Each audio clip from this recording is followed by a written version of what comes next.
And we are wrestling with AEW All Out 2022 review.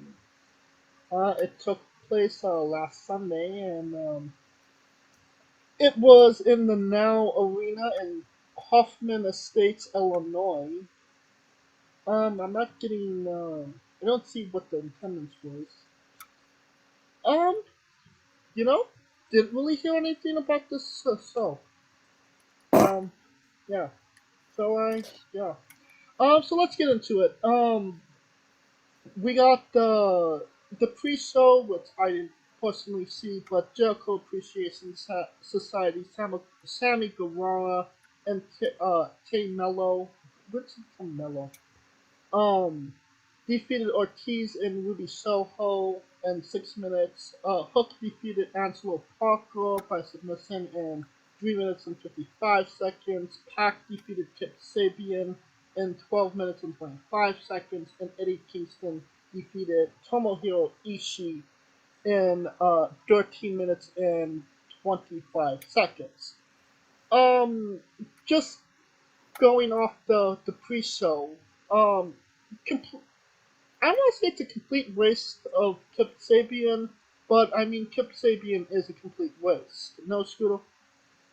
Yes, and it's a complete waste of the tertiary championship uh, that's supposed to mean something. I mean, I guess that's what happens when you have a belt that's all Atlantic, but then you don't have an all Pacific title. Yeah.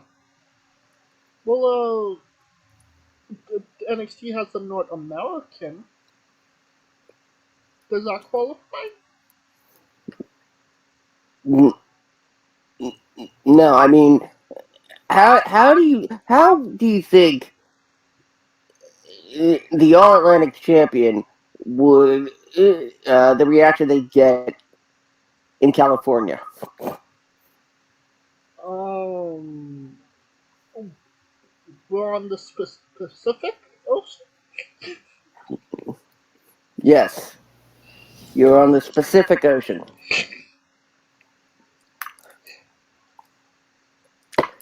So, I mean, I rename it like the Coast to Coast Championship or Then the they would have to bring in National, Shane McMahon. or the AEW National Championship. I agree with that, man. Like, it's a stupid name. Like, it's a stupid name. It's a title that doesn't mean anything. Right now, the FTW title means more than the All Atlantic Championship. And does that kind of go with because of who's holding it? Because like Cook is like this wrestling sensation at this point. What you mean with the FTW Championship? Because Yeah. of who's holding it?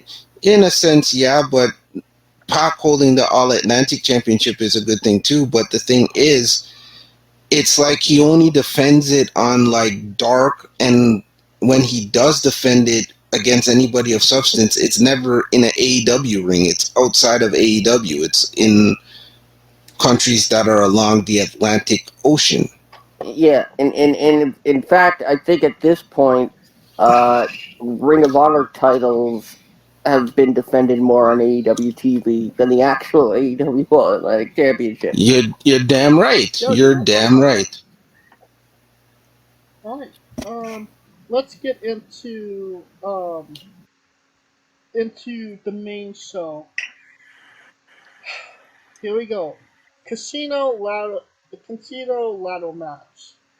Um, the Joker defeated Claudio Iaconoli, Willow Cassuta, Penta El Zero, Ray Felix, Ross Andrade El Idaho, and Dante Martin. Um, not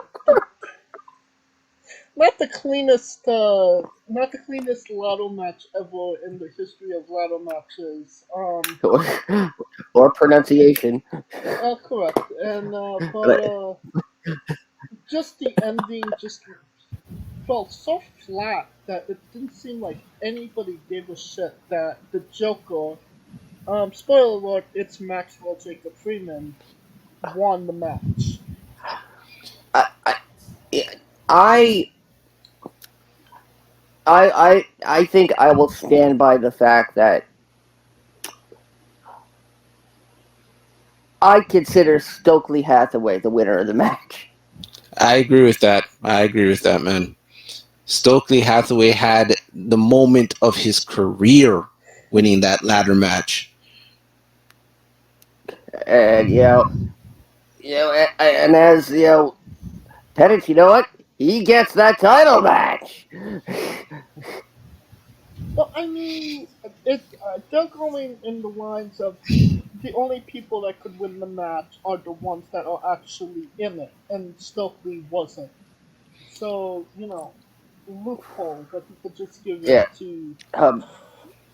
Yeah, it's like remember when Vince won the Royal Rumble and then he was like, I'm denouncing myself out of winning the Royal Rumble. And then Austin, because he was the second guy in the Royal Rumble that got eliminated by Vince, he was cashed in. So Stokely Hathaway winning, this is semantics, but Stokely Hathaway going and climbing the ladder, winning the match and handing it to the Joker, which we know is MJF, that in a sense we know that MGF his character is made of money, he can buy whoever he wanted to buy, so he probably said to Stokely Hathaway, you have all these goons, they ain't doing nothing on Sunday night, beat the crap out of the guys in the ladder match, go get the chip and hand me the chip. That's exactly how it went down. I I will say this. I'm sure a lot of people were confused when the the sound went off for the broadcast, and then "Sympathy for the Devil" started to play. Yeah, People thinking, "God, did my Spotify open? What the hell is going on?" Uh, um, uh, and it's a weird. That's a weird way of doing it. One, yeah, it would. you don't Sorry to cut the cut you off. audio. You don't ever cut the Yeah, audio. yeah. Um, because then you have people, that are going to complain to the, the, To Fight TV or yeah, Bleacher Report or whoever they got the um, pay per view from, they're gonna uh, complain. I mean, also not to mention, licensing Rolling Stones music can't be fucking cheap. He talked. Tony Khan was talking about it in the media scrum. He talked about it in the media scrum with when Jericho was there. I don't mean to go too far ahead, but he did talk about it, and I think the Rolling Stones were a little cheaper because um, Chris Jericho did say that he tried to get Van Halen for his group at one point, but they were asking for way too much. It was like 1.5 or almost $2 million, and I guess the Rolling Stones were cheaper. Uh, You're fine to it. and Nothing else happened at that movie scrummage. I know. It's just a typical media scrum. We just talk what happened at the event, how much money we made, and we send everybody home happy. Yeah, this is great. This is great.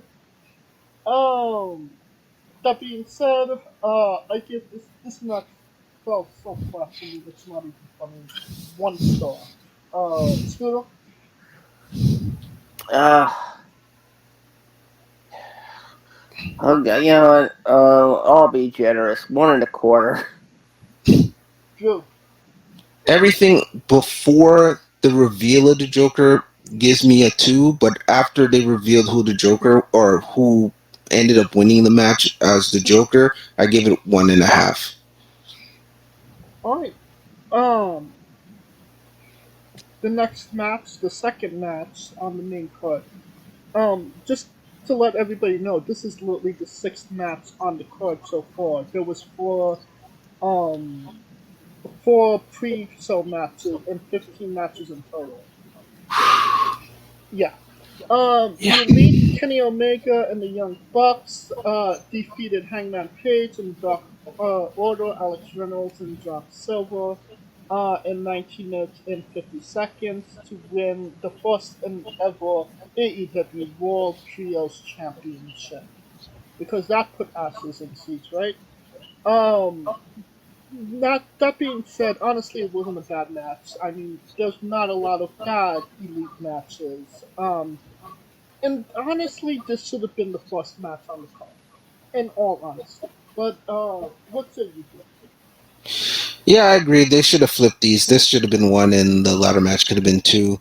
And yeah, the Elite never give us a bad match. But are we able to mention the Elite after what happened after that media scrum that we're not Well, supposed to be talking about? nothing happened. Oh, okay, okay. I'm just making sure. I don't want to get a cease and desist letter up here in Canada. Postage costs a lot nowadays with cost of living going high up here in the Great White North. But yeah, it was a decent match between these two teams, and the right team won in the end. Scooter? Honestly, the match was I probably one of the best trios matches uh I think ever. And honestly, I would I I really would call this the match of the night. That's interesting considering what more we're going to be talking about. Yeah, that's yep. I would agree with you, but there is another match to me that takes the cake. This one was right, like for me, it was right there, and then we see another match later down in the card that just kind of knocks this a little off its pedestal. But it wasn't a bad match to begin with, and it was probably one of the best trios matches that we've seen in a long time in North America. And the one thing that I want to say that you said, Drew, the right team won. Now that brings us to our next match, the TBS Championship match. Jade Cargill defeated Athena in 4 minutes and 20 seconds. My opinion, this was maybe 1 minute too I mean, one, Jade was looking like she was getting her ass handed to her. Uh, Two, I think the announcers completely overlooked the fact that she was going for She-Hulk and not the fact that she was made of money. Um, that also being said, this is the match we learn. There's a microphone on very close to the ring, and we're hearing every spot called. It was on during the previous match, but hearing Athena yell, "Kick out! Kick out! Kick out!" It it's I went on Squared Circle during the event, and I guess people were just ignoring it. But I heard the Bucks spots called.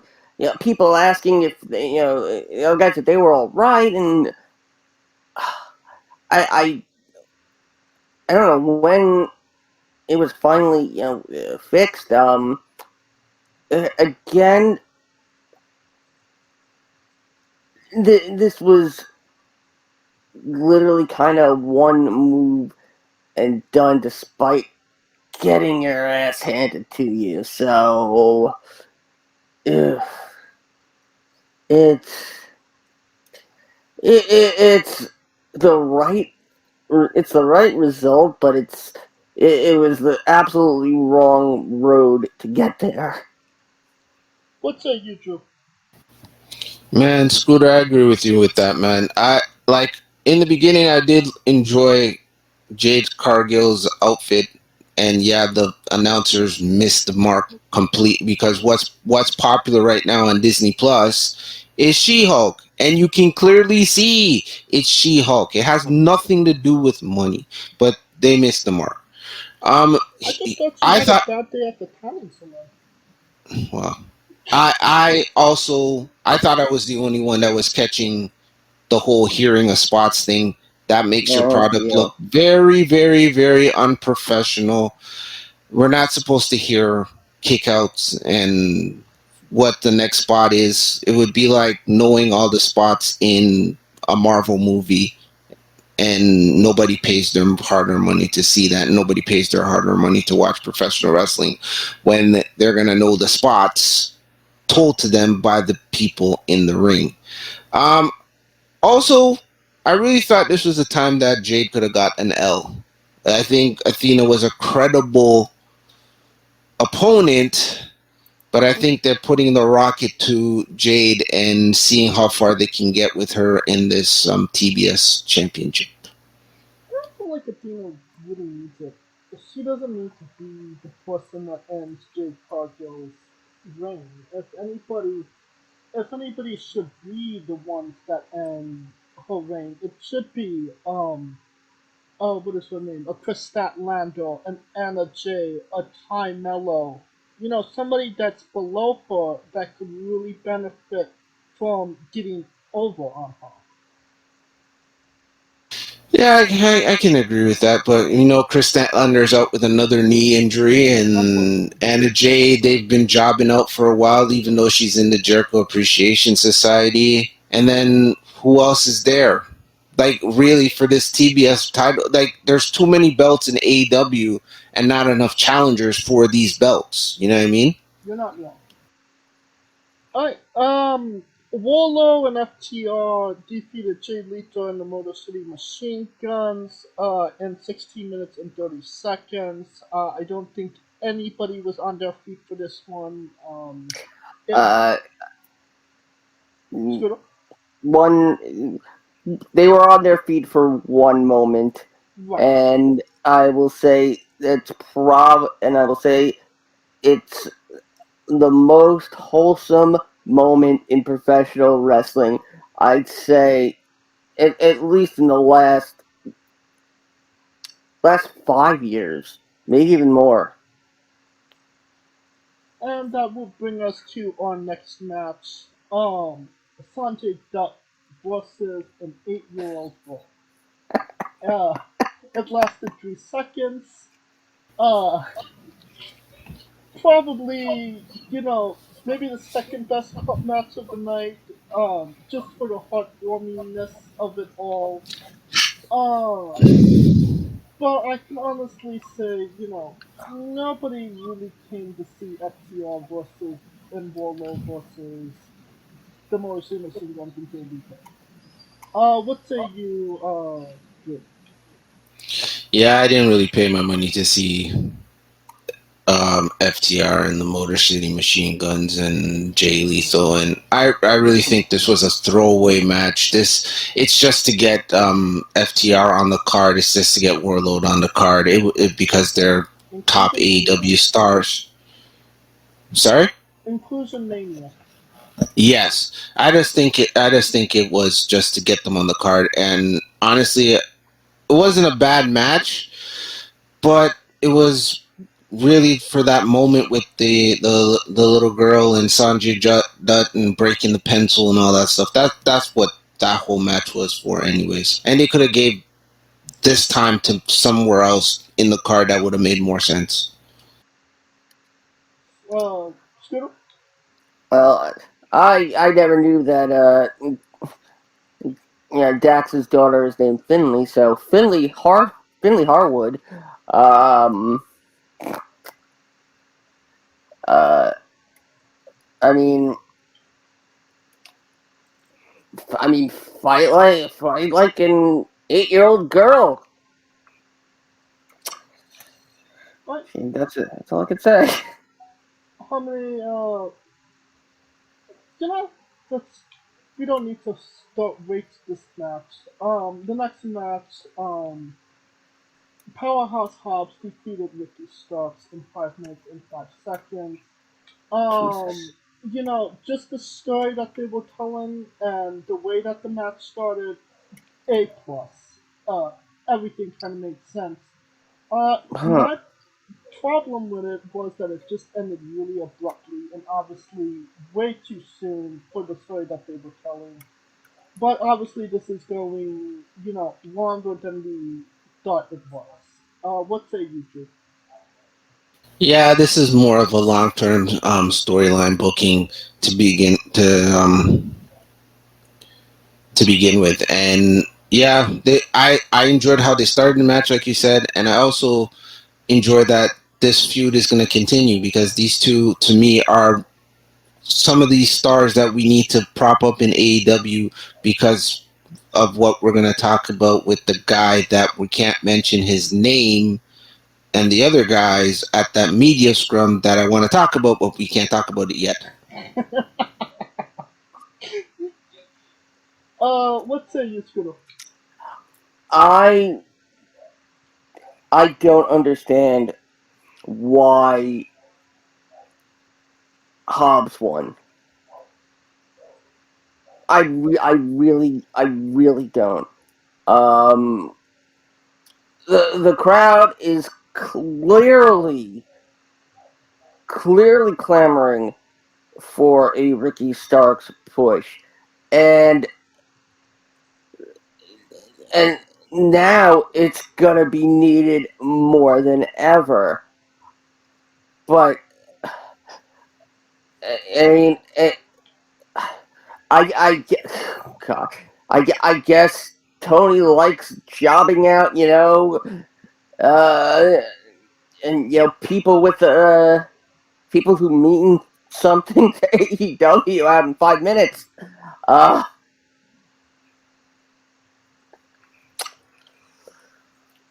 But that was going to be my follow up question. Did the right guy win?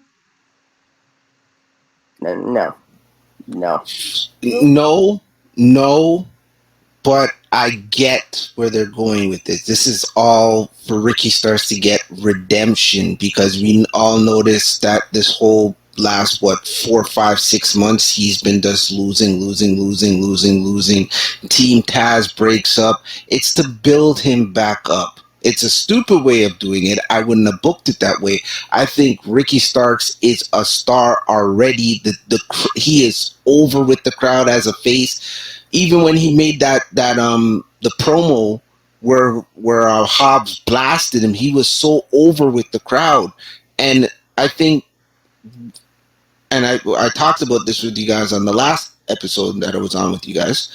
Um, it's a lot. AEW is doing too much of hot shot booking. It's like, okay, he's hot, but let's cool him down. They're hot, but let's cool him down. You know what I mean? Instead of just looking at it, okay, maybe he's hot, but we need to throw an audible and make Ricky Starks.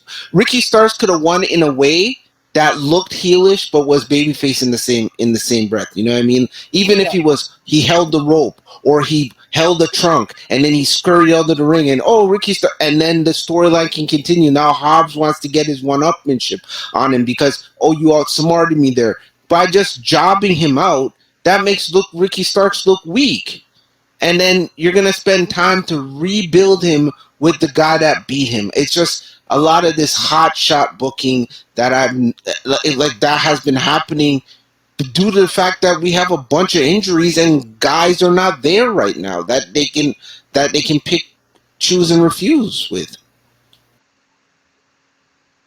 Alright. I kind of do feel like maybe Hobbs, hindsight being 2020, maybe Hobbs was the right guy to win just for the fact that Ricky is so over and Hobbs isn't. I mean, Hobbs' claim to fame right now is beating up Ricky Starks. But now he has a little momentum on his side where people could say, oh, well, we love Ricky, but this guy is a legitimate threat to him because he has beaten him in the past. And obviously, we're going further into this rivalry. All right. Swerve in Our Glory, Keith Lee and Swerve Strickland defeated The Acclaim, Anthony Bowens and Matt Castle with Daddy Ass, Billy Gunn, in 22 minutes and 30 seconds. And this, for me, this is where the show went off the rails. Everything that should have been wasn't, and it was like, oh, let's not give a fuck anymore. Um, this match just didn't make sense to me. It was just a good match to have a sake of a good match. It didn't really seem like Swerve and Alkaloid was being the heels, but they was the heels. Everybody loves the Acclaim, and yet they didn't pull the trigger on this show. What do you say, Shooter? And you're absolutely right. This was a match for having the sake of a good match. It looks like they're sowing the seeds to split Lee and Swerve. Um, yeah, because Swerve wouldn't scissor with Billy Gunn. Just a sentence I never thought I'd say in my lifetime. Uh,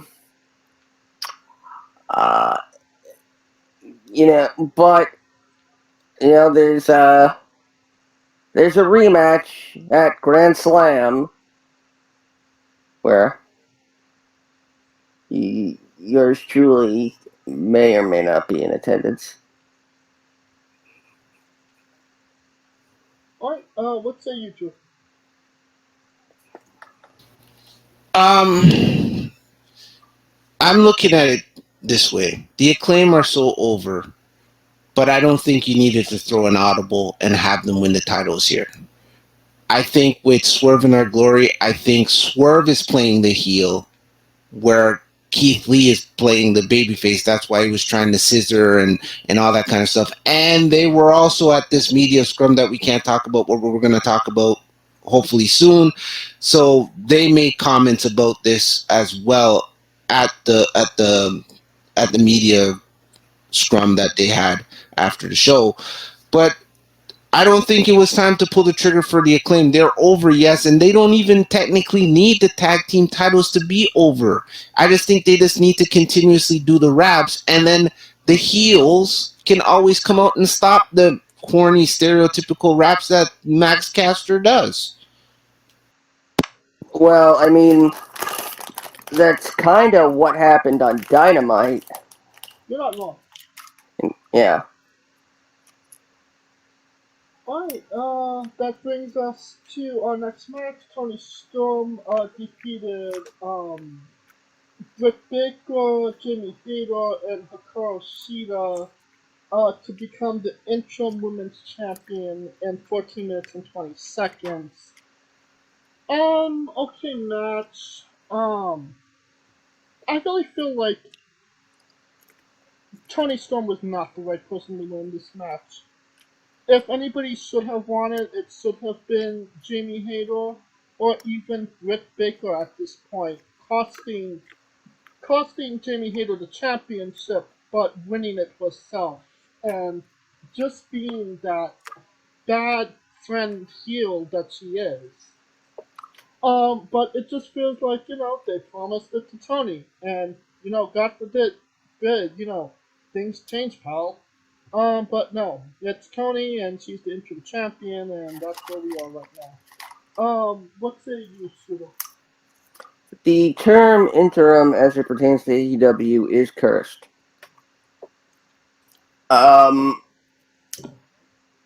Nothing good has come out of the word interim in AEW. Um, Honestly, I really thought it should have been Sheeta. I mean, if anybody deserves it right now, it's Sheeta. I think Jamie Hayter needs to have her one off with Britt before being the champion. Then you have Britt take the belt back, and then you have Jamie beat Britt again. But again, is anybody dying to see the Tony Storm Thunder Rosa 2? I was enthused with Tony Storm Thunder Rosa 1. I mean, What say you two? Yeah, like I'm not a fan of Tony Storm winning this one, to be honest with you. And interim, I've said this across all combat sports. That word needs to be thrown in the garbage. The garbage exploded, and we never hear of the word interim again. If a champion cannot physically defend a title, they are stripped of it, and the title is vacated. And because aren't we supposed to have wins and losses in AEW and ranking systems, to be honest with you? So therefore, whoever is the number one and number two ranked, they face each other for the belt. And then when that champion that had to relinquish the title due to injury is physically able to compete, then they are the number one contender for their belt because they didn't physically lose the belt in a match. So get rid of the word interim across all combat sports. I don't want to hear it in the UFC, pro wrestling, anything like that. The word sucks. And yes, Scooter, you're right. It is cursed in the world, in the galaxy of AEW. Um, I'm liking the fact that Jamie Hayter is going to spin off and do stuff with Dr. Britt.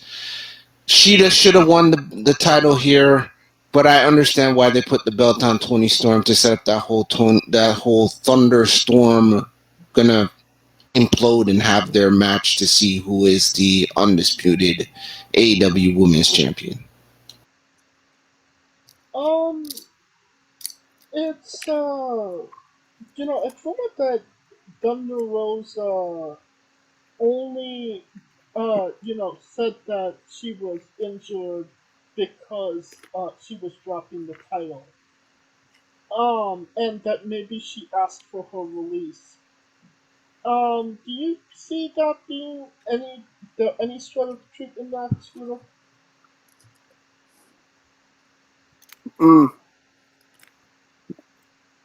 mm, no.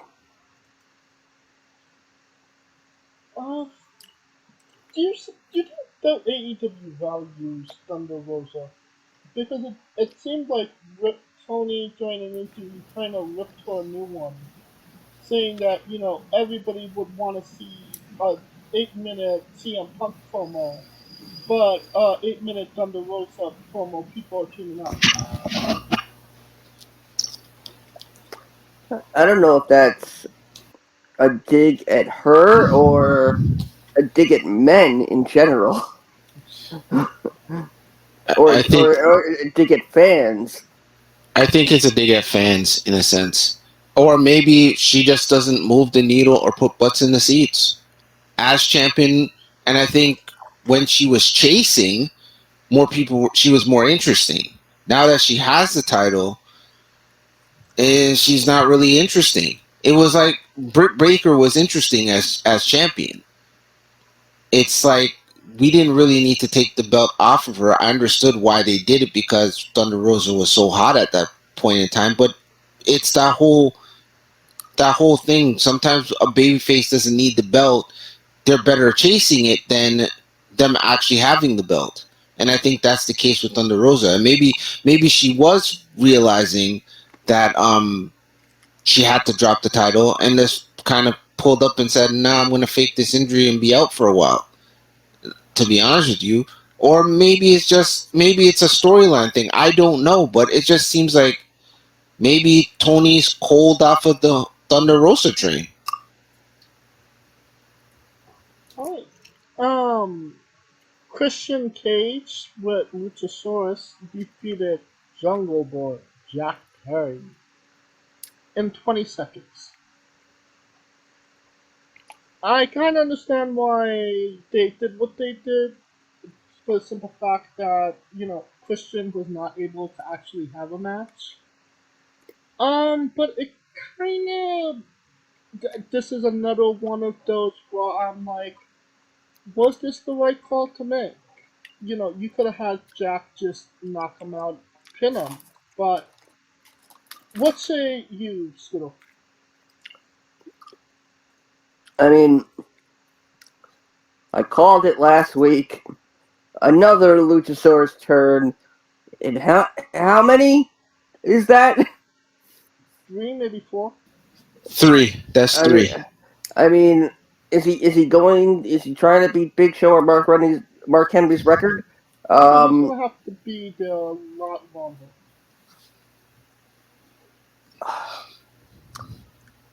I mean, unless this is shedding the Jungle Boy gimmick,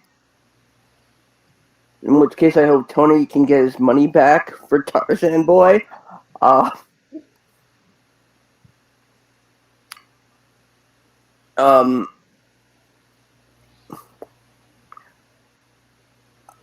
I liked Jungle Boy in the past. He had spunk. He had this tenacity that you wanted to succeed. You wanted to root for him. And now he's stale. I think his time has passed. Yeah. What say you do? I'm gonna agree with what Scooter is saying that this could be shedding the whole Jungle Boy aesthetic, and I think it needs to go. I think it's kind of passe. Um, the whole, I think Luchasaurus turning on him was the smart way to go because Christian obviously couldn't do anything physical due to his elbow injury, and I think he's off in the sunset. But to be honest with you, what they should have done over the months was trying to turn not Luchasaurus, turn Jungle Boy into like Christian's, like a Christian light in a sense, where Christian is the one teaching him how to be this cerebral heel type of character in a sense, and then he drops that whole Jungle Boy thing, and he's the one that turned on Luchasaurus. Because to be honest with you, it's kind of stupid having this giant wearing a dinosaur mask as a heel. I just think that gimmick is a dumb gimmick to begin with. It's like a knockoff of Kane without having the cool name. That's all it is. Unless you were going to change the name of Luchasaurus to something else more sinister or whatsoever. But I think they should have swapped the roles and had Christian be the one teaching Jack Perry how to be the heel, and Jack Perry would have not been stale, as Scooter said. Now he would have looked 20 times better going forward as a heel. So we name him Kanosaurus.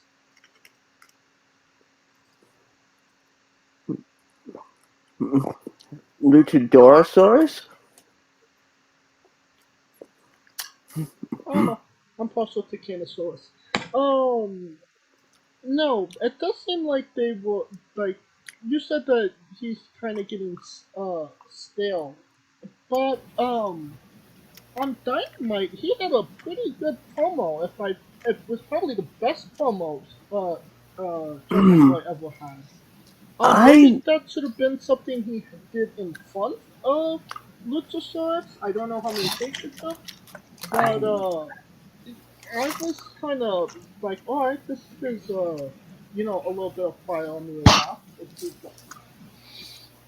I did not like that promo. Which one? The one that he would the sit down interview with JR and Christian before the pay per view? Like, Yeah, the yeah, one where he. yeah, Sorry. you're facing Jack Perry. Yeah, like I didn't like that either. That seemed like that was rehearsed No, and not that one. The or one. are you James? Are you talking the one where he's in the ring and he's cutting the promo and he called like No, The one from that was the one. Dynamite where he said that he was carrying Luchasaurus. Yeah, yeah, okay, yeah. that was a decent promo. Yeah. Again, I didn't like it because it made him sound petty. Yeah, you're that's what I was looking at too. Like it's a good promo, but he seems petty. It's not like Christian pretty much took everything from you, discredited your father that's no longer with us, discredited your mother, called you a piece of crap, all this stuff, and then you're being petty about, oh, the only reason why I had my big dinosaur friend around you was to keep you sweet until I showed up. No, man, that in the real world that doesn't make sense. Like, why would Luchasaurus side with Christian to just watch Christian? And then they didn't. They see these are certain things that Tony's not doing with stories. Like, you need to make the stories make sense. Oh yeah. Like if Luchasaurus was the one to take out Jungle Boy, just argument speaking, and then he sided with Christian. Because even how Luchasaurus sided with Christian, it makes sense. All Christian said was, "Remember what happened to Marco." Okay, but say I'm not an avid AEW watcher. Who's Marco, and what did you do with Marco? Yeah, like it needs to like your like We don't talk about Marco. we don't talk about Marco the same way Oh we no, can't talk no, about the no. other people that are with us but not with us, but we Wasn't he can't talk like about them. married to Sable at one point? That's Mark Merrow, not Marco Stunt. Wait. Didn't he? Wasn't he an explorer? I believe so. But all I'm saying is that Christian, that whole story leading into that match didn't make any sense. I understand Christian's point of view. That's why his tagline makes no sense. Outwork everybody. Is that you're smarter than everybody? That's why you use certain people to make money. Like that didn't make sense when he first came in. Now the only reason you were around these guys was to make money. Did they make you money? The answer was, I guess, for a time when they were the tag champs. It's like the story doesn't make sense. They So when we like when we lead into a match, the story to get us to why these guys are gonna have a physical altercation need to make sense. And sometimes that is the problem with AEW. The storylines do not add up. And then it's making us as fans wonder and start to fantasy book things when we don't really need to, because the booker should be booking them. I really think Christian's thing needs to either have a question mark added to it, outwork everybody, or it needs to be outwork somebody, or possibly even outwork anybody. Please. Well, that brings us. Something. That Or, brings so, us. yeah. Yeah, Or even, in parentheses, outwork everybody, parentheses, I'll settle for just inworking anybody. and that brings us to our next match. Chris Jericho defeated Bryan Danielson in 22 minutes 40 seconds. I mean, who thought that they was going to have a bad match? Two of the best of their time. It just doesn't, like Drew has said, it just doesn't make sense. The whole basis was they were fighting for Daniel Garcia on a pole. Um, Lack of a pole. They had lack of a pole. He wasn't on the pole.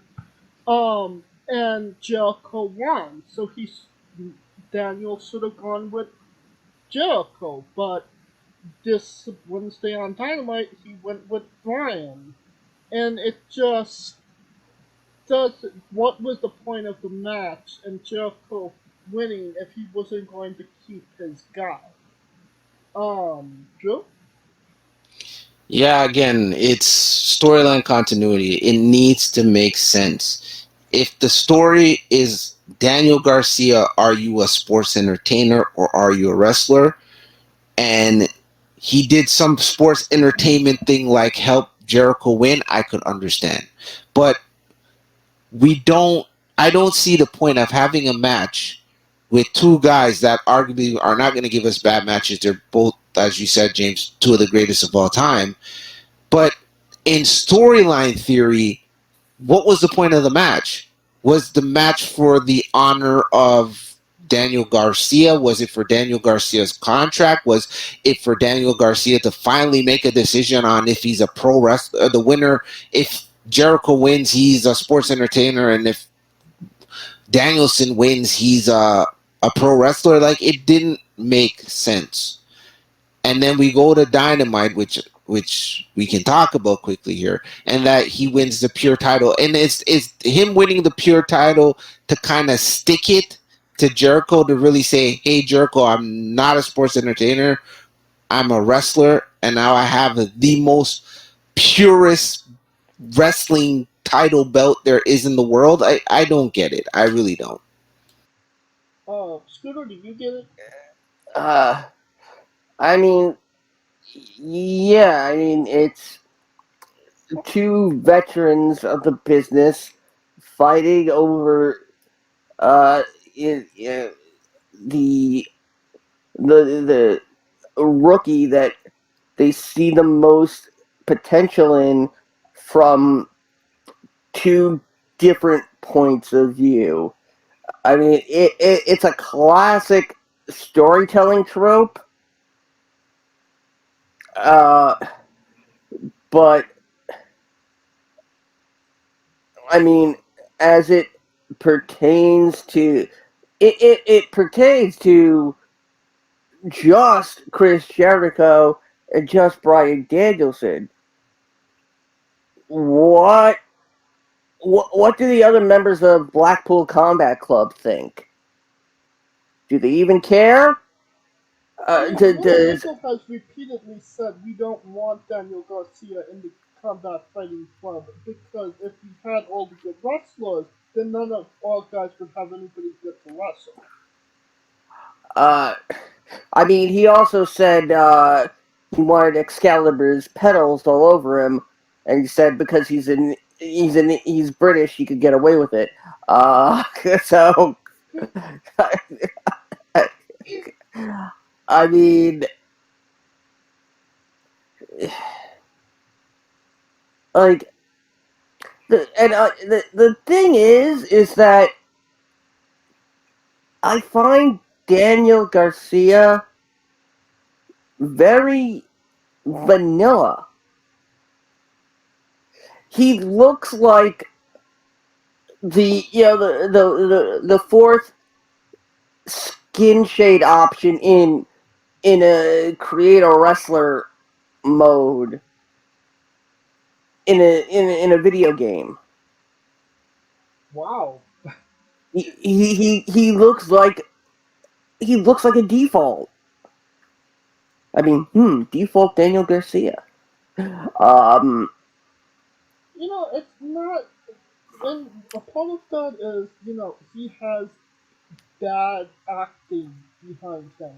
And, you would have thought that being with Jericho, he would have learned some better ways to react to things. But he just seems like the lost kid in the supermarket that can't find his mommy.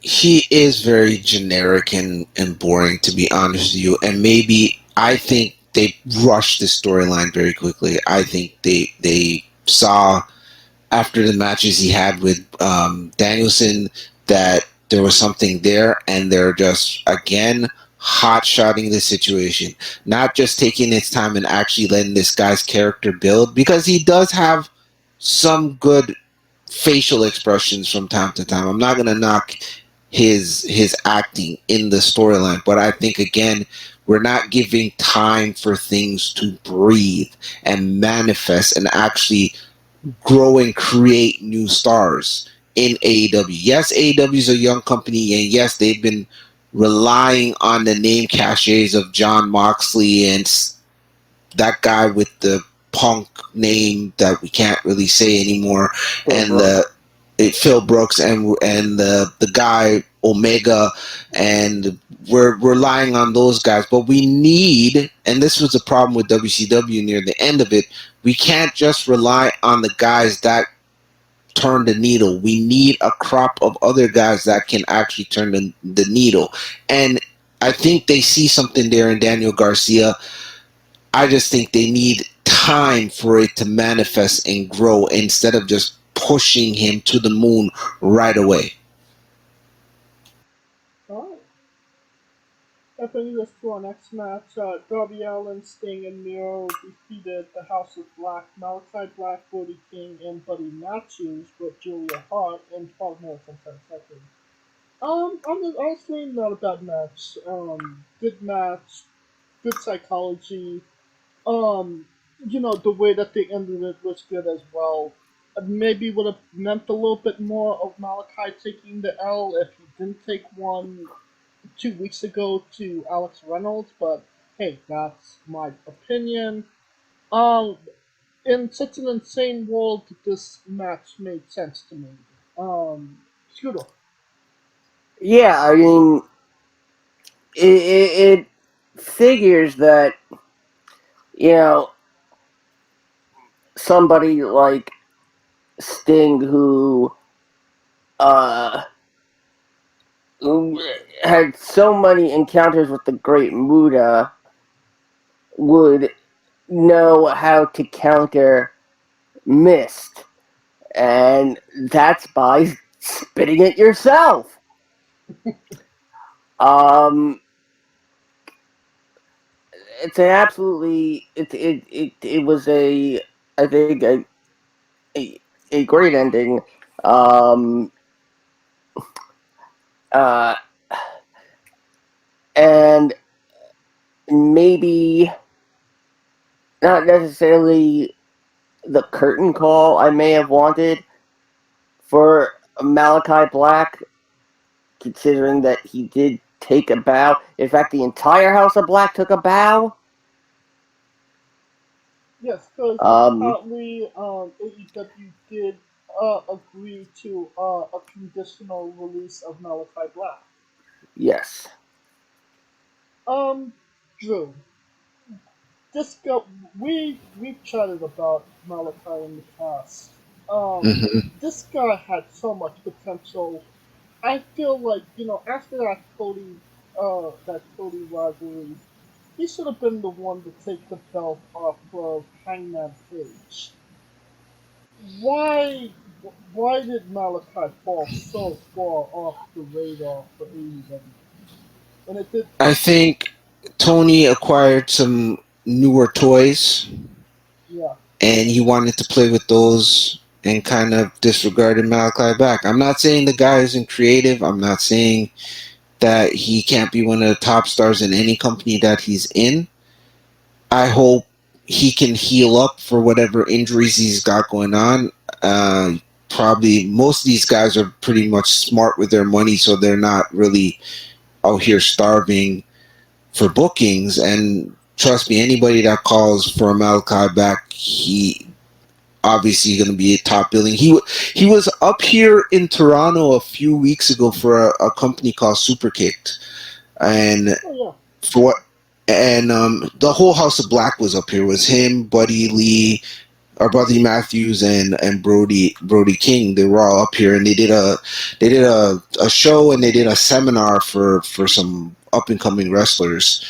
And so it's not like he's going to be out of the loop of professional wrestling for so long. But I just think, to answer your question, like I said, I just think Tony got some newer toys and wanted to play with those, and that's why he slid down the card. That's another guy like Pac. Same thing. It's Tony got acquired some newer toys, which now he might be regretting picking those toys up and not watering the grass that he had. Sometimes the grass is not always greener on the other side. Sometimes you need to water your own to get it green, but that's another day, another topic.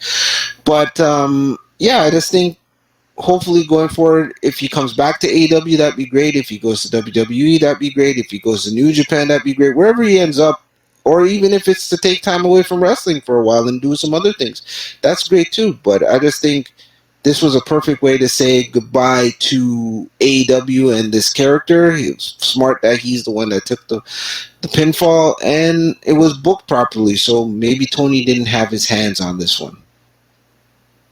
All right. And the last match, match 15, the match everybody in Chicago paid to see. AEW World Championship match. CM Punk defeated Jon Moxley by pinfall in 19 minutes and 55 seconds.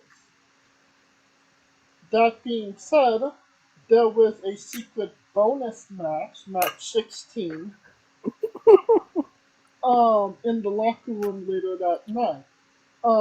For context, CM Punk said some less than glowing things about Colt Cabana, Hangman Page, and most Well, important, well, uh, to clear up about Cabana, Scooter.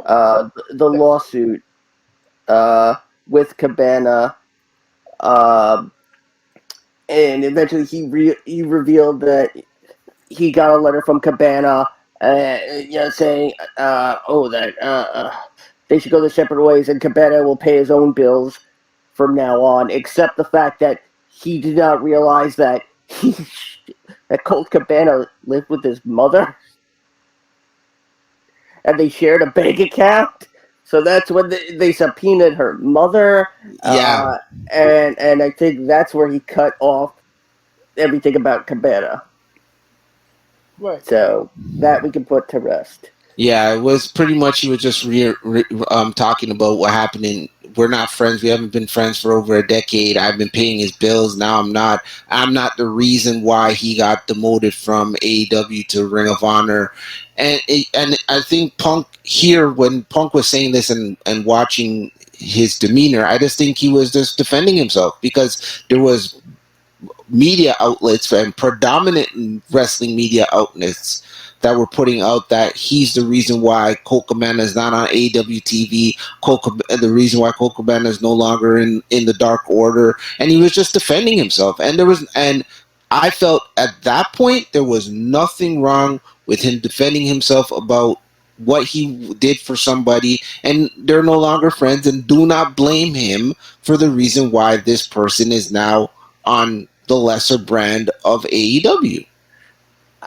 I mean, I will say this: Colt Cabana can still kick my ass at Fall Guys. So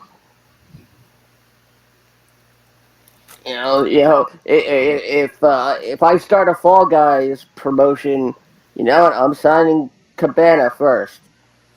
Well, I mean, yeah, Cabana and people do feel like maybe he didn't, directly say, "Oh, if Cabana's here, I won't come."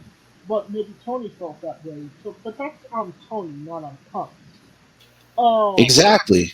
and then you have what he said about Hangman Page going into business for himself, and what did CM Punk Who, do to deserve that type of disrespect? who did Adam Page ever beat?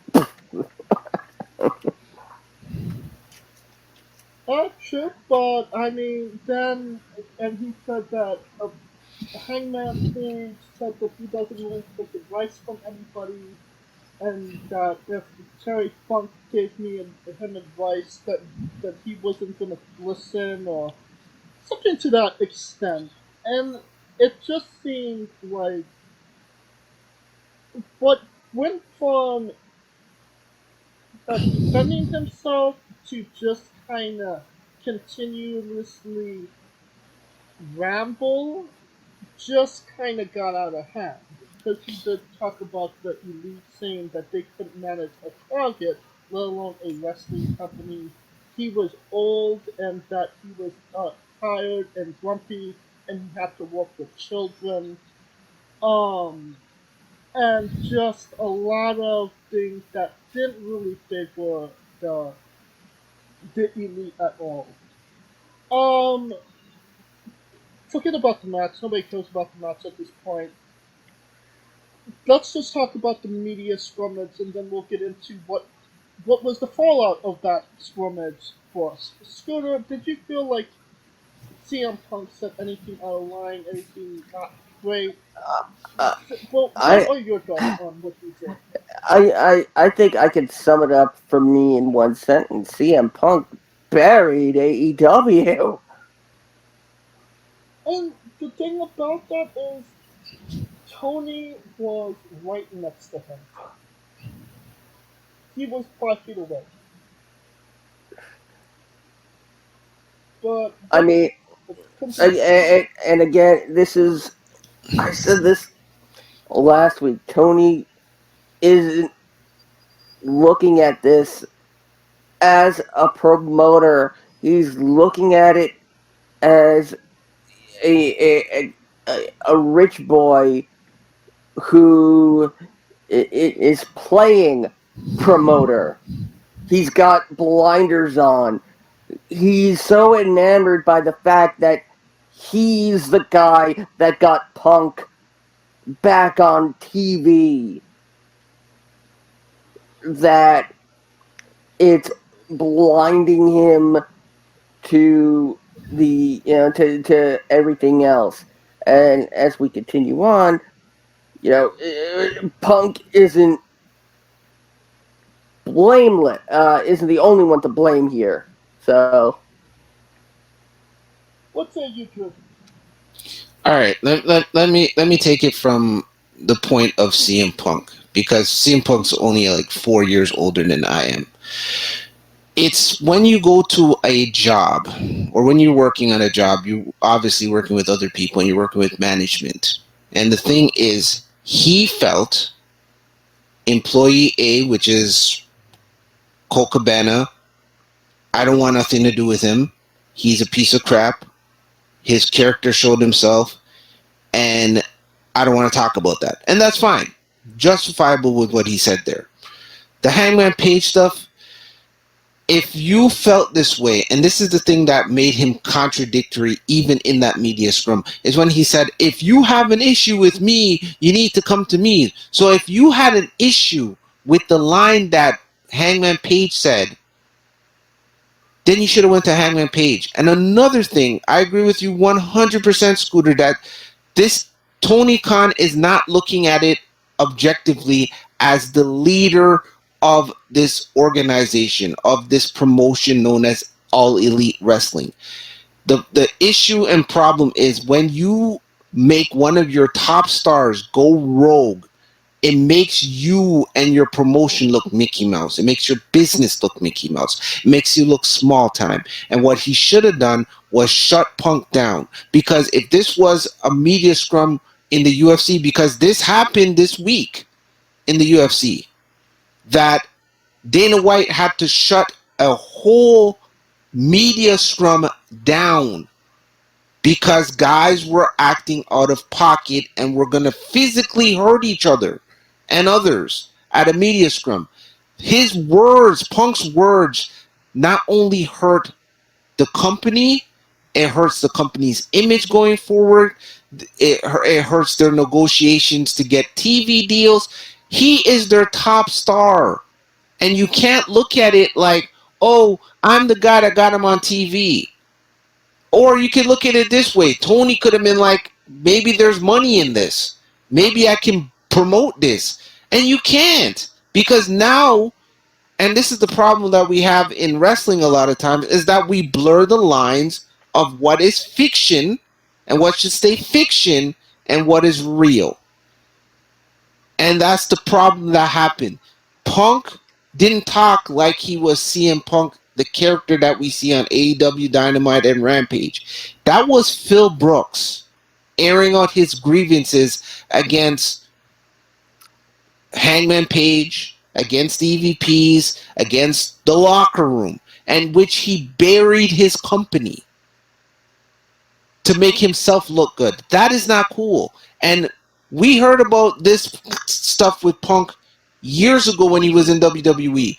Triple H talked about it and said that he thinks if it doesn't work for Punk, if it's not putting Punk on top, then it doesn't work for Punk. And you cannot have a guy that's going to be the face of your company as the world champion and stripping him of the world title and all that kind of stuff. That what happened transpired doesn't do anything because it's a fictional world. Anybody can hold the world title. This is not like legitimate sport where we're seeing stuff like, okay, like if this was a movie set and one of the actors did something that was so egregious, right? They would find a way to cut him out of the movie in the final cut, or he wouldn't continue shooting, right? Or the show wouldn't, like there's a Batman girl movie that was supposed to come out and they're not bringing it out because of some weird reason. Who knows? But I just think going forward, maybe it's time for Tony to now actually figure out, can he work with CM Punk after he comes back, or do you cut bait and move on? Because honestly, the question I have for you guys is this: who has CM Punk put over in the last year that he's been in AEW? Just one person. MJF. And that's it. You put him over and then buried him on the same night, because the night that we should have been talking about the return of this guy that hasn't been on TV for 3 months, that you had him cut this amazing shoot promo against the company, and you play, and what should have happened, that's how the show should have ended, to be honest with you. That Stokely Hathaway wins the thing, and then you see the return of the devil, and all he had to do was take off that hood, put on the robe, and come out, and then Stokely Hathaway hands him the chip, and he puts his hands around and to say he's the champ. But the media scrum took all of that away, all of that momentum, and MJF, bless his heart, on Rampage brought it all, or not Rampage, on Dynamite, brought it all back. Yeah. With his promo, his presentation, everything that he did on Dynamite brought that back, and he's a genius in what he can do, in everything that he does, and everybody loves what MJF is doing, and eventually he will have to be AEW's babyface savior, to be honest with you. But I just think you really look at it, should you continue on with CM Punk when he's fully healthy and can come back, or do you let him go? No, you're not wrong about that. But I did hear some rumors that this was a walking out of suit. At least the media scrum it was. Do you think that maybe is the case, or no, Stuart? Maybe this Mm, was a Hangman Page CM Punk 2 match? mm, no, no, because one, Punk is apparently had surgery again. Um, Yes. I uh, didn't know that when they did the media scrummage. um, I mean, the fact that the fact that we saw, Paige didn't have anything to actually really do with everything that happened after. But no, not at work. I mean, you can literally pinpoint the moment where somebody's running in during Jericho's scrum to tell Tony what's going on. And Jericho says it to him too. He whispers in his ear as he's leaving, some shit went down. Yeah. So, and we also see, I think it was during Jericho's scrum, if you look closely, one of the security guards is like sprinting Yeah. to go to wherever this skirmish is going down. And to be honest with you, if this is a work, to be honest with you, then it's honestly a great work. And then my conspiracy theorist wrestling brain started to go, and I was thinking, wasn't Punk on that show Heels? Yeah. Yes. Right? And they on that show blur the lines a lot, because we do see what Stephen Amell's character, he's the booker and the head writer of the show, and they blur the lines of what's happening in their real life and what's going on in the wrestling universe world that they're creating. I was thinking maybe this is what they're doing. Maybe they're leaning in towards this realism stuff. Hmm. But then I was like, maybe I could be wrong, and I started doubting my conspiracy theories brain. And I was maybe it's just a guy that was angry with the rest of the guys he's working with, and he just aired his grievances and didn't do it in the right and proper way. He should have went to talent relations. Uh, First of all, I believe Cody is an executive producer on Heels. Uh, It's a good show, man. It's a as really good show. well. I mean, for a show that ends up this season with a woman being their world champion, I mean, um,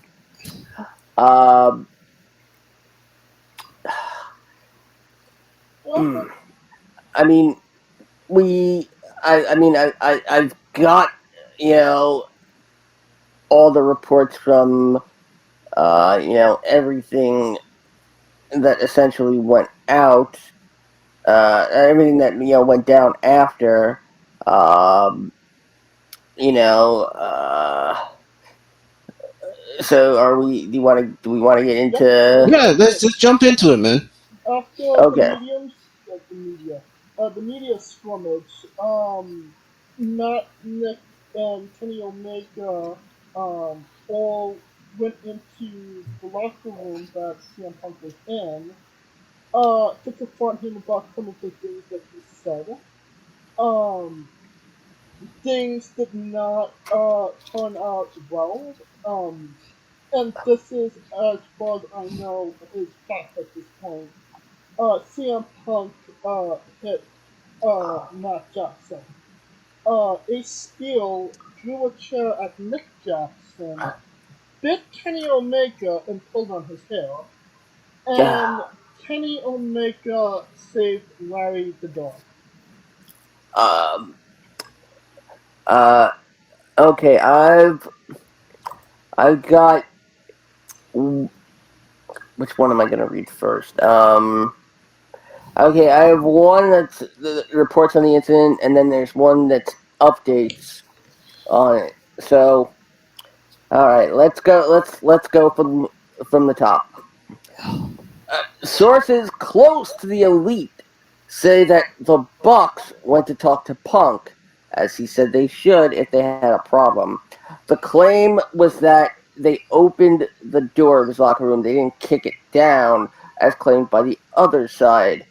Before Matt could say anything, Punk was the one who started throwing sucker punches at Matt. Nick went in to intervene, and Steele allegedly threw a chair at him that hit Nick in the face. The Omega involvement was said to be him trying to remove Punk's dog, Larry, from the situation to keep him safe because he was barking and going nuts. It should also be known that Larry did get loose before the during the 0 hour. Yeah, he And made an appearance on the ramp. yeah, I heard. Yeah. yeah. The elite side of the story also notes that once Omega handed Larry off, he tried to get Steele off of Nick, and Steele bit Omega and pulled his hair. All sides continued shouting, and Punk's side allegedly made legal threats. To be clear, this account of the incident is from the Punk Steele side of things. It was said that after Punk's appearance in the scrum, the Young Bucks approached Punk's locker room, and Punk wasn't answering the door after working a long match bloodied, and he just finished with an emotional media scrum. The Bucks reportedly pounded on the door, but some claim they kicked the door down. Also, should be noted that Steele's wife had a broken foot and was watching Larry the dog, and Steele's wife being in the vicinity is what set Steele off uh, to this. Uh, Omega reportedly did not seem nearly as upset, but things got out of hand and he ended up getting hit by Steele. The physical altercation was described as very long, but as noted, another source put it at about 6 minutes. It also said that the back and forth talk did not stop after the brawl. In the days since, people that have been in touch with Punk and Steel have softened on the stance that the Bucks definitely kicked down Punk's door. Instead, they followed up with the idea that they could have kicked, shouldered, or otherwise forced their way in. They said that kicking the door down was clearly a turn of phrase in that sense and should have been clarified. The reason given was that Punk didn't feel like talking to anyone, as he was either getting medical attention or had just been given medical attention for his cut. This side also varied on what they said caused Steele to begin biting and throwing chairs, going from his wife being nearby to him believing Omega was attacking Punk when he was trying to pull Punk off one of the Bucks. It was reported before that Steele's wife was in Punk's locker room as he was watching the dog. It should be noted that these accounts of the fight are significantly different depending on which side they're from, and even different versions of each side have made the rounds on the internet. And these should not be taken as the gospel. There's a lot of talk about how none of the involved parties were mentioned on AEW Dynamite on Wednesday night. The edict was also for commentary and social media, no mention of those involved. They were also removed from the Dynamite opening video, and it's believed the same will happen on Rampage. The involved parties were at Dynamite. As of the Tuesday going into Dynamite, much of the roster didn't know that they didn't know what they were going to be allowed to say or if they could address it, and some of their content had to be adjusted accordingly. There have been rumors that a top AEW talent planning to take time off, and Jon Moxley confirmed that it was him. AEW sources indicated they plan for Moxley to be back by October 18th for the Dynamite in his hometown of Cincinnati, but he ended up staying to help conduct Wednesday's talent meeting and star power to Dynamite and participate in the AEW World Title Tournament. Moxley received the first round bye. Chris Jericho also received the first round bye. Sammy Guevara also advanced. It's Jericho and Danielson, Guevara and Moxley, winner to be determined in Queens. AEW talents have not been told specifically what is to become a Punk, but they are under the impression that it's all pending the results of the third-party investigation to come afterwards. There's a feeling among staff that unless Punk's suspension is unpaid or is fired, it's superficial considering he'll be out of action well into 2023 with the torn triceps injury, which we mentioned he just had surgery on.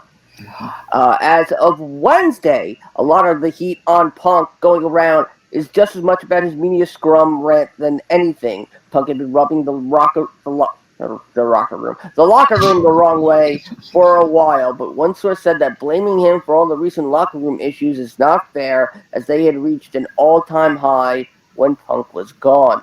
There was said to be a much more positive vibe in AEW after Wednesday's Dynamite, with one source saying it couldn't have been worse than the chaos of the previous days. The same source said that the situation was out of sight, out of mind for plenty of people on the roster who just wanted to show up and work.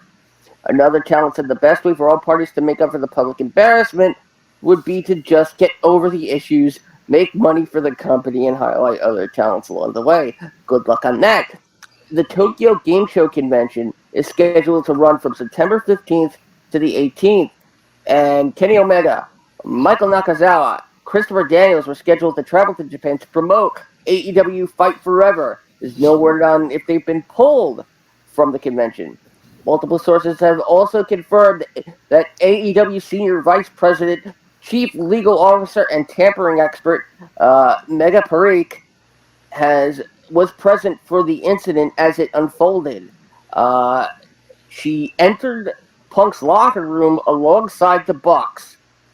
It is believed that there will be confirmation on suspensions and or departures once this investigation has been completed, and it is being handled by a legal firm, and they are taking statements.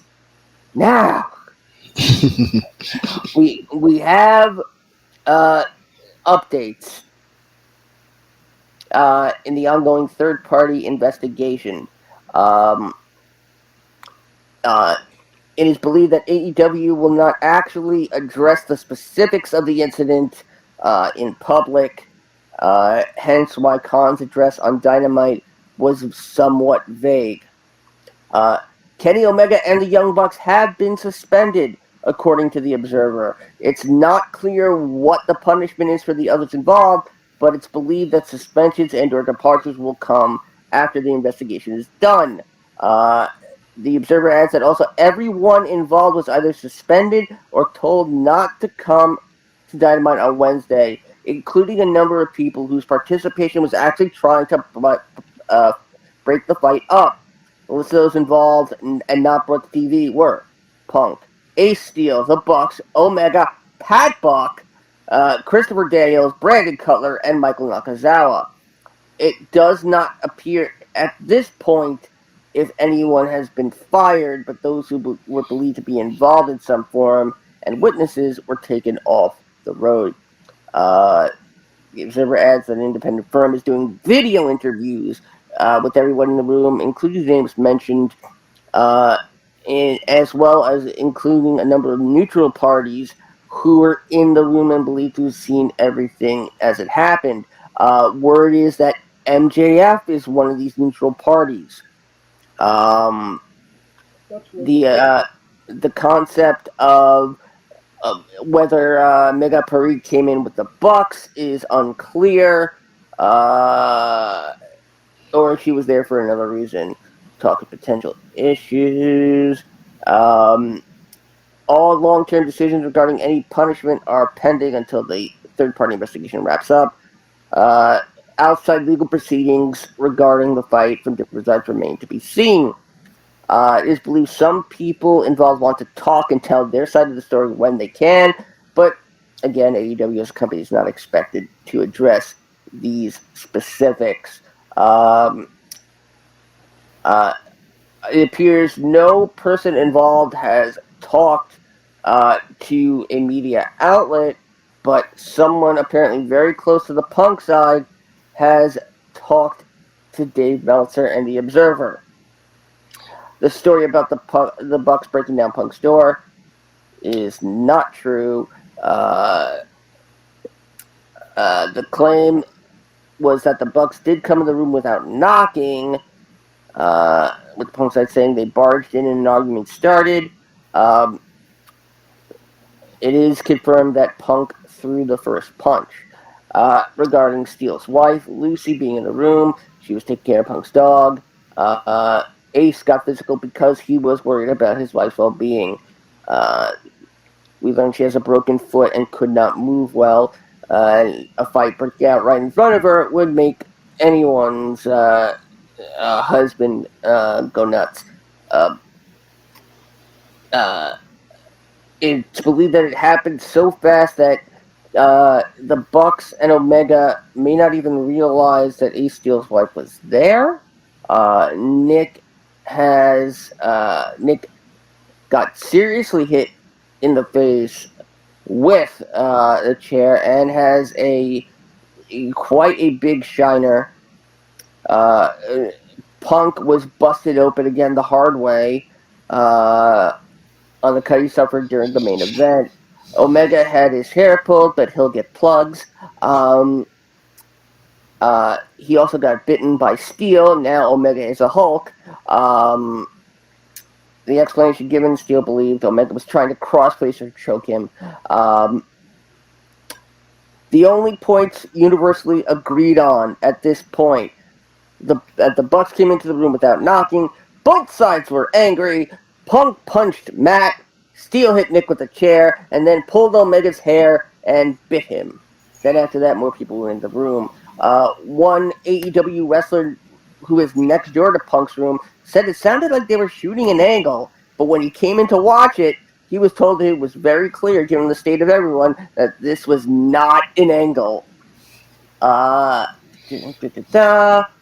Multiple 2 weeks ago when Punk, it said by multiple sources that how 2 weeks ago when Punk returned to work, Punk said the press conference after All Out would be interesting. Punk's dog Larry got loose. There's a very cute pic going around. Well, And then, well, I'll finish it off here. Wrestlers not affiliated with either side said they feel at least uh, Punk and Steel have to be let go. There's nothing regarding what they think, if anything, should happen to the Elite. Well, there's a lot to unpack there. Um, Drew, who So who's in the right, who's in the wrong, and how do you feel Tony? How do you feel Tony Khan responded to it? Whether it was the okay, right call, the right bad call. I'll go from where you the last part of your question there, where Tony Khan handled this horribly. You're the leader. They always say that the saying is where whenever something stinks, you got to look at the head. It's usually fish that smells bad, but I digress. Um, it's him. The buck had to stop with him. He could have nipped this in the bud from jump. If you were okay with Punk saying what he had to say about Colt Cabana, cool. But when he started to knock down the people that you put in charge in these positions when you started this company, then you should have said something. You should have had said, "Hey, Punk, you're done for the night." Something. It didn't need to escalate to where it escalated. You hand he has to take some responsibility because it's you're the guy that's signing the checks. That's number one. The Bucks, if they tore down the door, they knocked the door, they went in without an answer, they're in the wrong. It's just everybody else. Like it's Punk, it's the Bucks, it's Tony, it's Omega to an extent, it's Ace Steel, it's all of those people combined that should have just. It's never had to get this way.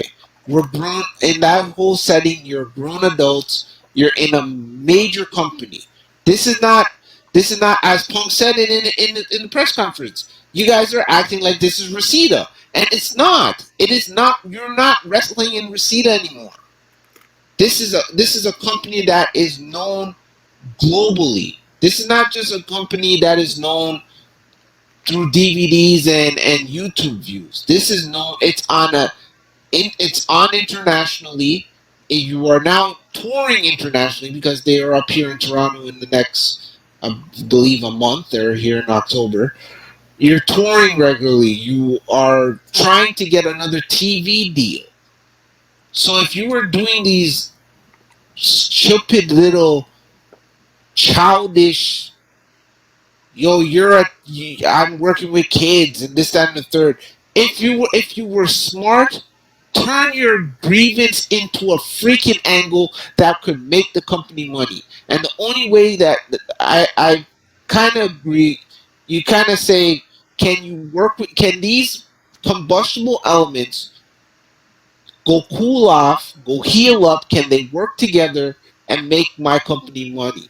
If the answer is no, and you can say, okay, you know what, I can wash my hands of a CM Punk, but I really am for the Bucks and Kenny going forward. Okay, if you think I can work with all of them, okay, but at the end of the day, it needed what Tony needs to do. But at the end of this, it's produce good professional wrestling. That will then quell all of this negative energy that's been coming out of your biggest show of the year. The press conference becomes null and void if you start to put on great wrestling.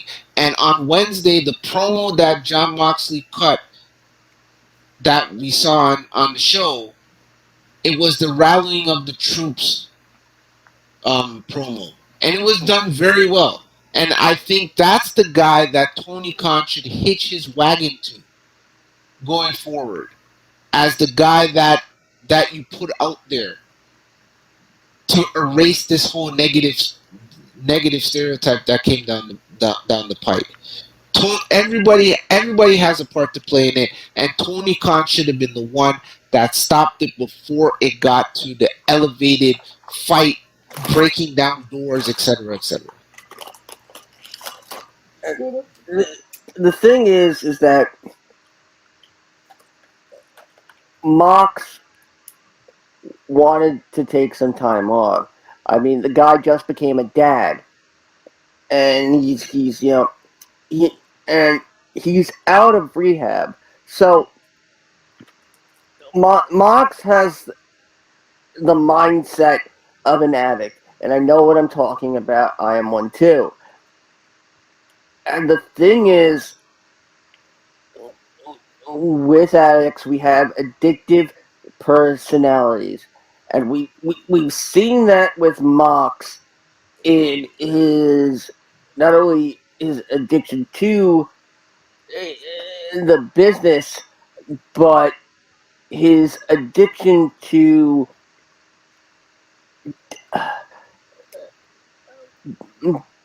being the leader now. Uh, I mean, Mox.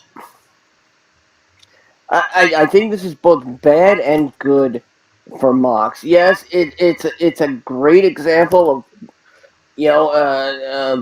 an employee,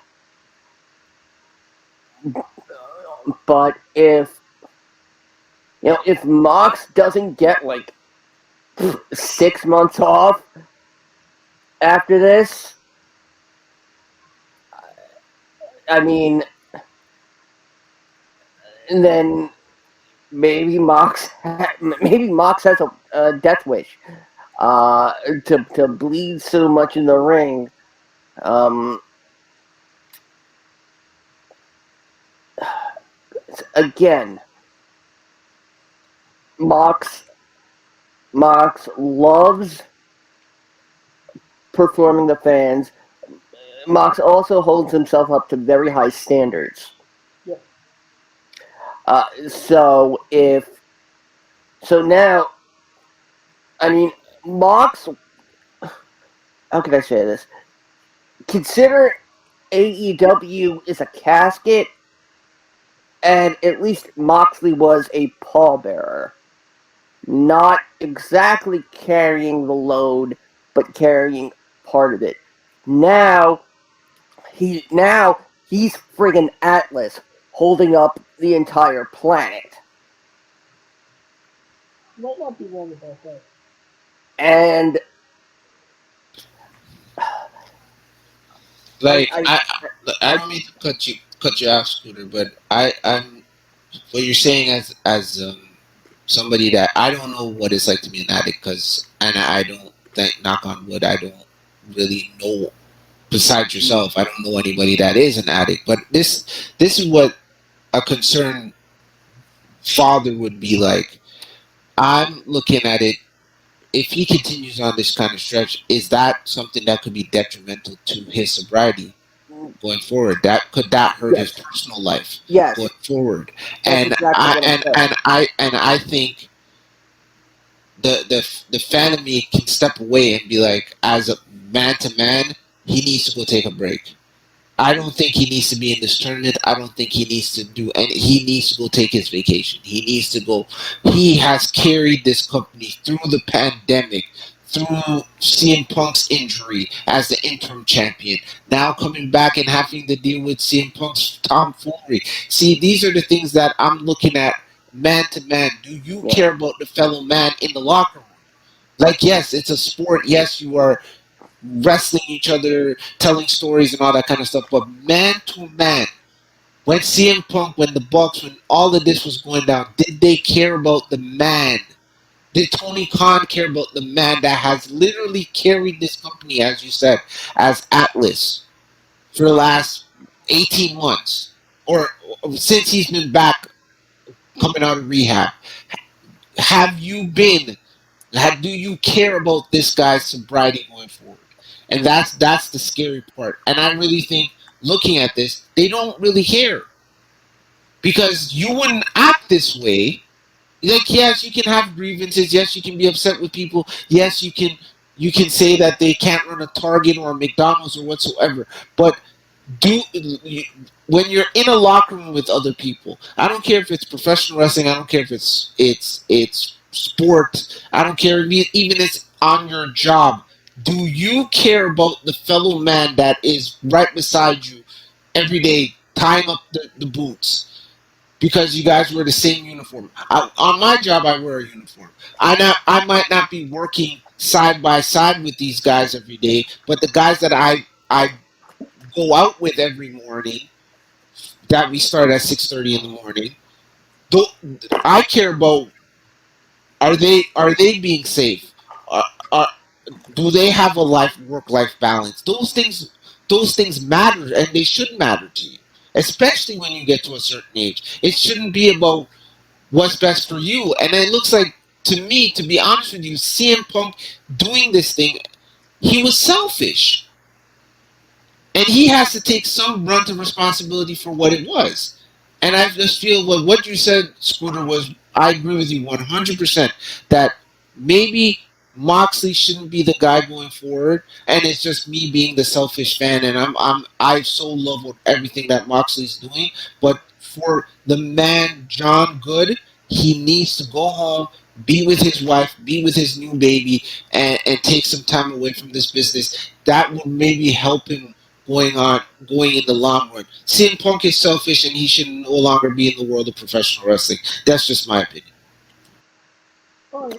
Yeah, the term I'm using is if Mox continues on this path, he's gonna burn out, and it's gonna be bad.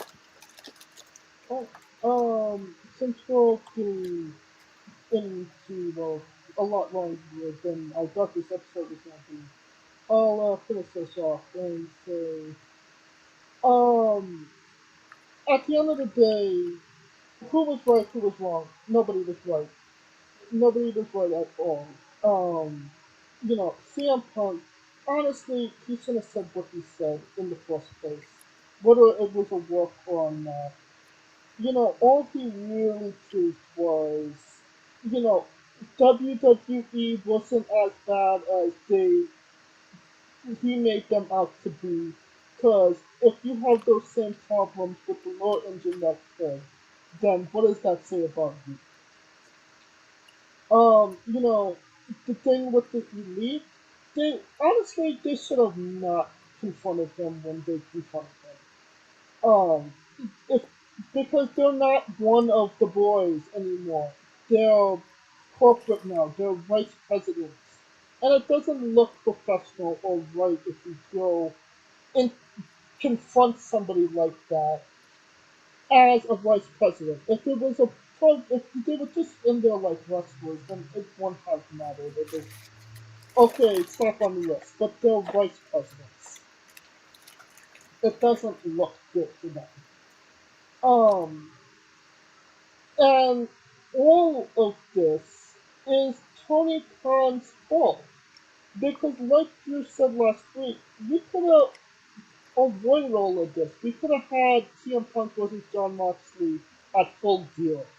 And it wouldn't have mattered. The only thing that mattered was that it was in Chicago and Tony wanted a cash grab.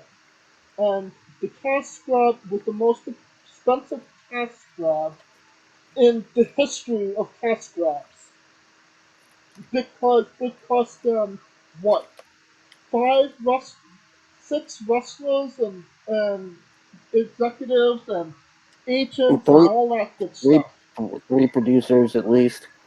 Right. And I mean, at the end of it, I do feel like Tony did make the right decision. He suspended everybody, all the guilty parties. He stripped the titles off of everybody. I mean, he would have had to strip the title off Punk anyway because he's injured. But it shouldn't have gotten to the point that it did, and that's on him. The lead shouldn't went confronted him, at least not on that night. Punk shouldn't have punched anybody to begin with. He shouldn't have said what he said, and none of that would have happened if Tony would have been patient. So yeah. Um. I'll end this with one more thing. Sure. what what would Tony's response have been if the Bucks and Omega went to Tony instead of Punk? That's a good question. But they didn't wait until Tony was done with the media scrummage because he was so out there with what, Jericho? Yeah. Yep. So, they didn't wait for that approval or to say, Tony, talk to this guy. They took that upon themselves. And But to- but they could have used common sense, man. This like Yeah. use your common sense. Like and you know that the guy is heated. To go confront a guy that's heated, it's going to escalate to where we got to. You should have this. This is something where you know what? Me, Tony, the EVPs, and the president and the owner of the company should have came on Monday morning and had this little sit down meeting and discuss everything. Then Tony, you could make a strategic plan. Then that whole physical altercation would have yeah. never happened. But Use your common sense. Tony didn't even get an opportunity to Because respond because they, yeah, yeah, As Scooter said, Tony is playing right. a professional wrestling yeah, booker. He is not a professional. He's not being professional. and That's why these things happen. If you were do you ever think any of that stuff would have happened in WWE? Like really no, and truly, it probably did back in the '80s, but it's not happening today. If This, guys have grievances with each other, they're going to where are they going? Talent relations, also known as human resources. They are not going to go into the locker room, turn on the shower, and beat the crap out of each other for 5 minutes. We have common sense, as you said, James. These guys are executives. They are not one of the boys. So the boys has an issue with an executive. Executives need to have executive meetings with other executives. yeah. yeah. Also, Triple Tony H has it. isn't throwing fists with anybody in Yeah, a meeting with any of the wrestlers that say bad boo boo things to him. That's why we have That's why we have stuff with like the big oh swole no, situation. That's why we have these things because he's just talking like he's a regular fan, and yeah, you're not a fan anymore. You're and an owner of a company that produces professional wrestling. So yeah, act like it. and Tony has an obsession with being at every media scrum. Professional sports organizations don't have the owner at every media scrum. Even the Yeah, Dallas yeah, Cowboys, that Jerry Jones is the GM, the president, and the owner of the Dallas Cowboys. He's not at every media scrum. The yeah, general managers of teams are not at every media scrum. Who's at media scrums? Players, coaches. That's it. yeah, That's who should. CM Punk could have said his grievances right there and then. And then what Tony Khan could have did in the media, a little media, or the only time I've seen like not an owner but like the president of the company, it's when the UFC does it, and it's usually Dana White on his own. Dana White's doing his own presser, and if he's there for half an hour, he's there for half an hour doing answering all the questions. What you yeah. that's what Tony Khan should have did. He's Mm, sitting there like a fan, like, oh my god, I get to sit beside CM Punk, yay! mm, Oh my god, I get to sit beside Chris Jericho and Swerve in Our Glory, and you can't act like you're a yeah. mark anymore because you're not a mark. Yeah, he needs to essentially the takeaway here is he needs to hire PR people to handle the media scrum so he can be where he's needed the Needed. most. Exactly. And what needs to also happen is that he needs to stop acting like he's one of the boys because he's not. Even Bischoff criticized him. Everybody's criticizing because you're the head. Vince McMahon doesn't when he was in power didn't care who you were. You could have been the biggest star in the company. If you're gonna make my company look bad, I'm sorry. You can't be here. Yeah, That's how it has to be. yeah, It can't be like I'm your friend and no. If James stopped liking what I did here on his program, James would not contact me and book me to come and talk. That would be it. And I'd be like, oh, James hasn't contacted me in a while. Maybe he just doesn't like my work. Oh, well, so be it. That's how it has to be because this is his entity. And if AEW is Tony Khan's galaxy or universe or wrestling world or whatever it is, you can't just be like, I'm a fantasy booker. That's being a mark. That's being a fan. I can't. I cannot all of a sudden say I have $4 billion and decide to go buy the Toronto Blue Jays and still act like a fan. I can't do that because I'm no longer in that bracket anymore. Stay tuned for our media scrum after this podcast. Audio experience. Oh man. Yeah, you got words? Come to my dressing room if you got a problem. Take the dog out of the room. Take the dog out of the room. Yep. All right, let's go home. Yeah. Now featured our coverage of AEW All Out and the Fallout. How many?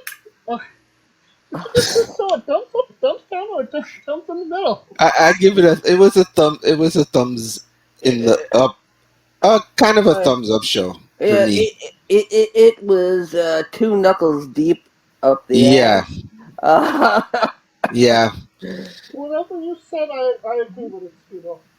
Yeah, That you concludes can see tire fist. Honestly, the media scrum took everything away from whatever momentum they were trying to do, and then everything else on the show was kind of null and void, and it was really just the return of MJF. To be honest with you, Yep. Alright, that concludes this episode. Join us.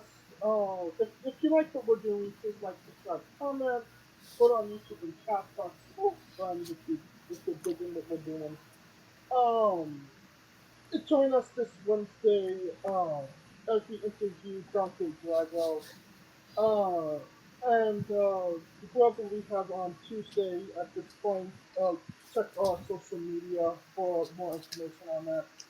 Um, and that social media is at Wrestling with E, but on Twitter and Instagram. On Twitter, you can it's all the information on who we're interviewing, when we're interviewing them, links to those interviews and everything in between, and on Instagram at Wrestling with E as well. Um, you can find me at JamesJ993. Drew, thank you again for coming on and joining us for the Fallout. yeah, no problem, man, no problem. I had to air some grievances myself, you know. Just protect the dog. Hey, yeah, I know. You got to protect the dogs. And of course, where can we find Drew on social media and the Grateful Yardy? Social media that is on Twitter, D Wrestling 99. On Instagram is Drew underscore Wrestling 99. And the Grateful Yardy podcast is available wherever you get your favorite podcast. And of course, you can follow Kaliko at I am Kaliko and go to your Twitter. As always, you can find me in my media scrum, or you can find me on Twitter at Scooter Dust. Find me, James, and Ryan Dust hosting the remix on YouTube, a premium audio companion experience for all your alternate commentary needs for your WWE premium live events. The next time we come to you, October 8th, Extreme Rules, and just announced October 11th, I make my live cam D&D uh, debut on Twitch for a special pirate campaign. Join me along with Rico Constantino Jr. and the rest of the Smoking Dragons clan for my Dragon Initiation, twitch.tv/Smoking Dragons. Oh, honorary special guest Drew Kaliko Yacht Scooter Duck. I'm James J, and this has been Wrestling with Entertainment.